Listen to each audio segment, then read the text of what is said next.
All right, today we are jumping headfirst into a story of elite assassins, shadowy secret societies, and a mission where the truth is the most dangerous target of all.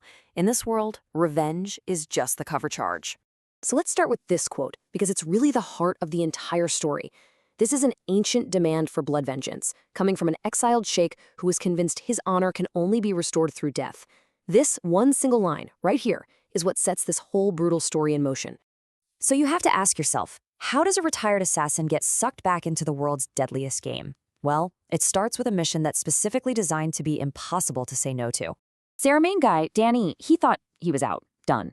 But when his mentor and friend, Hunter, gets nabbed after a contract goes south, Danny's hand is forced. Hunter's life is the leverage, and his freedom, that's the price. Now, the man pulling all the strings? An exiled sheikh from Oman. He's lost his 3 eldest sons in a war, and he blames soldiers from the British Special Air Service, the SAS. Before he dies, he wants them to pay with their lives. And here's the number that got Hunter into this mess in the first place. $6 million. It's a huge payday, sure, but now it's basically the price on Hunter's head. If Danny turns down the job, Hunter dies. It is as simple and as cold as that. But here's the catch. The sheikh's demands are incredibly specific. It's not enough to just kill the 3 SAS targets. No. Danny also has to get a confession from each one of them on tape. And then he has to make their deaths look like accidents. No trace, no connection. It's a nearly impossible set of conditions. So, with the terms set and his friend's life hanging in the balance, Danny gets his team together.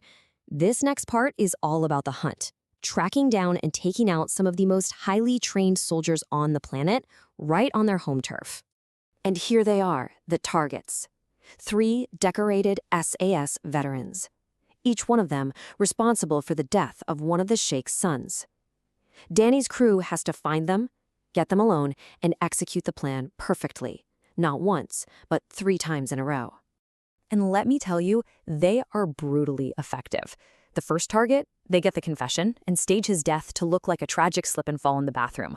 For the second, they actually induce fatal hypothermia during a brutal SAS training exercise, a death nobody would ever question. They are literally pulling off the impossible. But here's the thing. You can't just go around hunting SAS legends and expect no one to notice, right? As Danny's team is moving in the shadows, another, even more secretive group starts hunting them. And they call themselves the Feathermen. Think of them as like a shadow government for the SAS. They're powerful, they're well-connected, ex-soldiers and businessmen who protect their own no matter what. And the name? That comes from their method. Their touch is light, which means they operate without ever leaving a trace. So this is it. This is where these 2 incredible forces collide. On one side, you've got Danny's crew. Their motivation? Loyalty, money. Their method? Assassination. On the other side, you've got the Feathermen. They're motivated by a code of silence and protection, and their method is counterintelligence. It becomes this absolutely lethal game of cat and mouse. Leading the charge for the Feathermen is this guy, Spike Logan, a tough, relentless ex-SAS soldier. He refuses to buy the story that his friends died in accidents, so he starts his own investigation, which puts him on a direct collision course with Danny. And just like that, both men are now the hunter and the hunted. Okay, so just when you think you've got the stakes figured out, revenge versus protection, the entire story just gets completely flipped on its head. It turns out the mission itself is a lie. I mean, what if this epic quest for vengeance, this whole multi-million-dollar contract, was all just an elaborate smokescreen?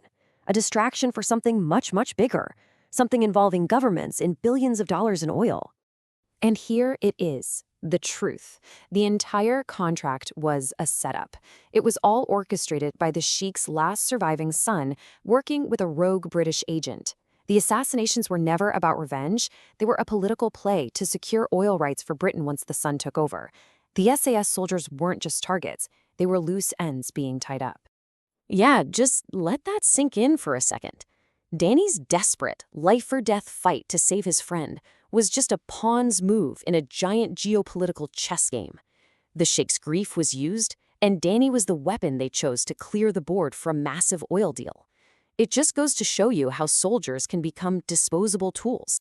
So, Now that the real game is out in the open, the rules have totally changed.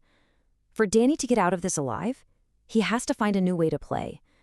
And that might mean the man who's been hunting him is his only hope. And this really breaks down just how badly both of these guys were played. Danny and Spike, they both thought they were fighting for a real cause. Danny for his friend, Spike for his brothers in arms. But the new reality? They were both just tools being manipulated by the exact same corrupt agent pulling the strings behind the scenes. And this right here leads to one of the most compelling turns in the whole story. The hunter and the hunted, Danny and Spike, they realize they have a common enemy. Now, they don't exactly team up. It's more of this tense, unspoken understanding that the only way to survive is to go after the puppet masters. So how does Danny play his final hand? It's brilliant, really. He fakes the last kill, gets the confession evidence, and then he uses that to secure his money and get Hunter freed. Then he passes the proof of the whole conspiracy to Spike, who, well, he takes care of the rogue agent. In the end, Danny brilliantly outmaneuvers every single person and finally earns his freedom. And it all comes down to this one chilling quote from the agent who set this all in motion. It just perfectly captures the cynical, cold heart of the story.